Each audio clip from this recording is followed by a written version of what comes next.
तो चलिए बिना वक्त कमाए आज के इस विश्लेषण में सीधे उतरते हैं। आज हम बात कर रहे हैं पुरानी दिल्ली के रहस्य एक कथा विश्लेषण के बारे में।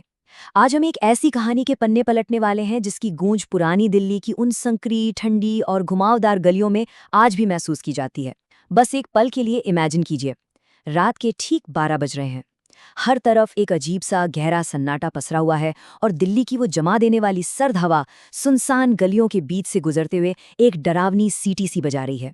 ये महज किसी भूतिया कहानी की शुरुआत नहीं है, बल्कि ये उस साइकोलॉजिकल डर का एनालिसिस है जो किसी भी आम इंसान की रूह कंपा सकता है, खासकर तब जब वो गलत वक्त पर किसी गलत जगह फंसा हो। इस पूरे विश्लेषण में हम यही समझेंगे कि कैसे एक बिल्कुल नॉर्मल सी रात पलक झपकते ही किसी के लिए सबसे भयानक दुस्सप्न बन सकती है। छन छन छन। अब जरा इस आवाज को महसूस कीजिए। बस कुछ सेकंड के लिए रुकिए और सोचिए, आधी रात का वो सुन्न कर देने वाला सन्नाटा हो, आसपास परिंदा भी पर न मार रहा हो, और तभी अचानक ठीक आपके पीछे से ये पायल छनकने की आवाज आने लगे। ये कोई आम आवाज तो बिल्कुल नहीं है। अगर हम फोकलोर या लोक कथाओं की बात करें ना, तो इस तरह की आवाजों का इस्तेमाल हमेशा एक वार्निंग यानी एक चेतावनी की तरह किया जाता है। ये आवाज मनो चीख चीख कर कह रही होती है कि नॉर्मल दुनिया का पर्दा अब हट चुका है और किसी अनजान अलौकिक चीज ने एंट्री ले ली है। बस यही वो पल होता है जहां से कहानी में असली खौफ अपनी जड़ें जमाना शुरू कर देता है। भाग 1, आधी रात का सफर।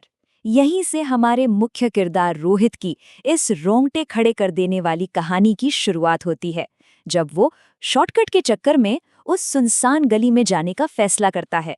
तो चलिए देखते हैं कि ये पूरी घटना आखिर बिल्डअप कैसे होती है। इस टाइमलाइन पर गौर कीजिएगा, क्योंकि चीजें यहाँ बहुत ही तेजी से बिगड़ती हैं।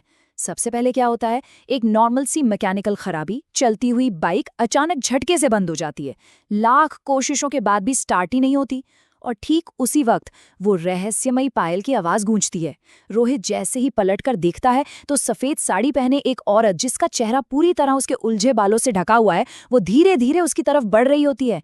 और फिर फाइनल ब्लो, गली की सारी स्ट्रीट लाइट्स एक ही झटके में बुझ जाती हैं। ये कोई इत्तेफाक तो नहीं लगता है ना? ऐसा लगता है जैसे वो पूरी की पूरी गली उस खौफनाक साए के कंट्रोल में आ चुकी हो। भाग 2, पायल की खौफनाक आवाज।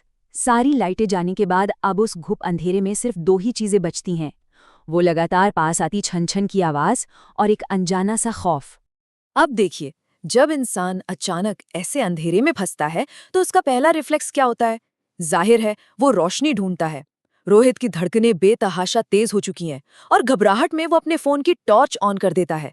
लेकिन ये रोशनी उसे राहत देने के बजाय एक ऐसे भयानक सच के आमने सामने लाकर खड़ा कर देती है जिसकी उसने सपने में भी कल्पना नहीं की होगी। टॉर्च की बीम सीधे उस औरत के चेहरे पर पड़ती है। उसकी आंखें पूरी तरह से काली हैं, मानो उनमें कोई पुतली ही न हो। उसका चेहरा बुरी तरह झुलसा हुआ है और उसके होठों पर एक ऐसी भयानक मुस्कान है जो सीधे हड्डियों तक में ठंडक पैदा कर दे। बस इसी एक पल में रोहित को 100% यकीन हो जाता है कि वो जिसके सामने खड़ा है वो कोई इंसान तो बिल्कुल नहीं है। तुम बच नहीं पाओगे। टॉर्च की रोशनी में उस डरावने चेहरे को देखते ही रोहित के गले से एक चीख निकल जाती है। वो अपनी बाइक को वहीं उसी हाल में छोड़ता है और बस अपनी जान बचाने के लिए अंधाधुंध भागने लगता है। लेकिन उसके पीछे पीछे उस खौफनाक साए की वो ठंडी हंसी पूरी गली में गूंज उठती है और हवा में तैरते हुए ये सीधे और स्पष्ट शब्द सुनाई देते हैं, तुम बच नहीं पाओगे। ये सिर्फ एक धमकी नहीं थी, ये मानो एक श्राप था जो उस संकरी गली की दीवारों से टकराकर रोहित का पीछा कर रहा था। भाग 3, कब्रिस्तान का रहस्य। अपनी जान बचाकर बेतहाशा भागता हुआ रोहित फाइनली एक पुराने कब्रिस्तान के पास पहुंचता है, जहां एक नया ट्विस्ट उसका इंतजार कर रहा होता है। तो यहाँ सबसे क्रूशियल पॉइंट ये है कि रोहित की मुलाकात वहाँ एक रहस्यमयी बूढ़े आदमी से होती है, और ये बूढ़ा आदमी रोहित के इस खौफनाक अनुभव को एक नाम दे देता है। वो रोहित को रोकता है और बेहद सीरियस टोन में पूछता है कि क्या उसने उसे देख लिया है। फिर वो खुलासा करता है कि वो कोई भटकता हुआ साया नहीं है, बल्कि वो चांदनी चौक की चुड़ैल है। ये वहाँ की एक बहुत ही पुरानी और खौफनाक लोकल की विदंती है, जिसका एक सीधा सा जानलेवा नियम है, जो भी इंसान उसका चेहरा देख लेता है वो फिर जिंदा नहीं बचता।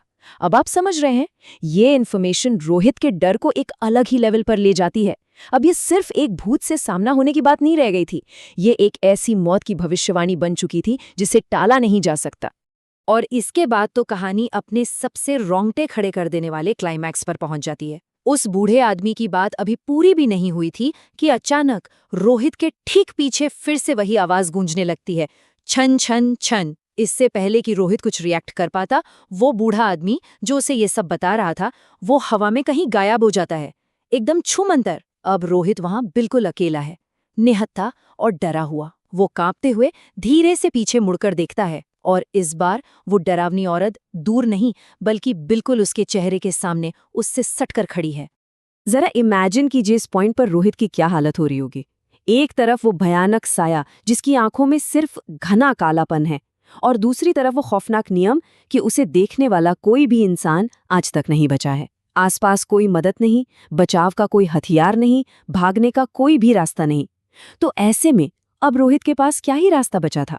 ये वो आखिरी सवाल है जो कहानी हमें सोचने पर मजबूर कर देती है, ठीक उस पल से पहले जब इस पूरी घटना का पर्दा हमेशा के लिए गिर जाता है। भाग 4, एक अधूरी किंवदंती। चलिए अब उस खौफनाक रात का अंधेरा छटने के बाद अगली सुबह के सबूतों का विश्लेषण करते हैं। और ये स्लाइड ना बहुत ही शानदार तरीके से दिखाती है कि कैसे एक सच्ची घटना अचानक एक डरावने रहस्य में बदल जाती है।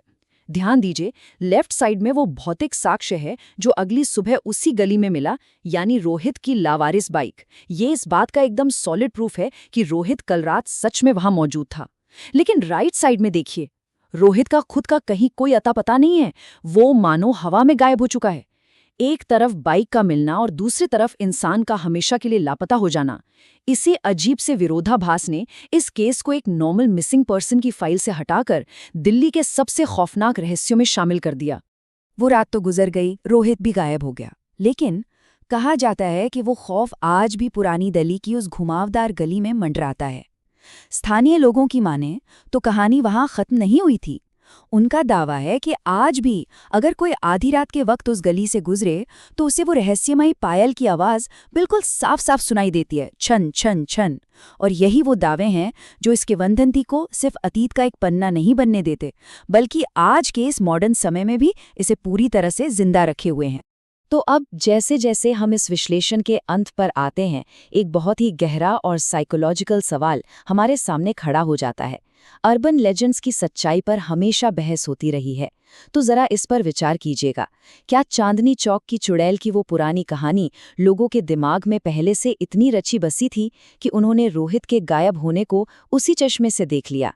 या फिर रोहित का उस आधी रात को इतने रहस्यमयी तरीके से गायब होना अपने आप में इतना अकल्पनीय था कि समाज को उसे समझाने के लिए इस खौफनाक किंवदंती का ही आविष्कार करना पड़ा? आखिर इंसान ऐसी कहानियां बनाते हैं या फिर ये डरावनी कहानियां हमारी हकीकत को आकार देती हैं? इसी विचार करने वाले सवाल के साथ हम आज के इस विश्लेषण को यहीं विराम देते हैं। कुछ रहस्य शायद अनसुलझे रहने के लिए ही बने होते हैं।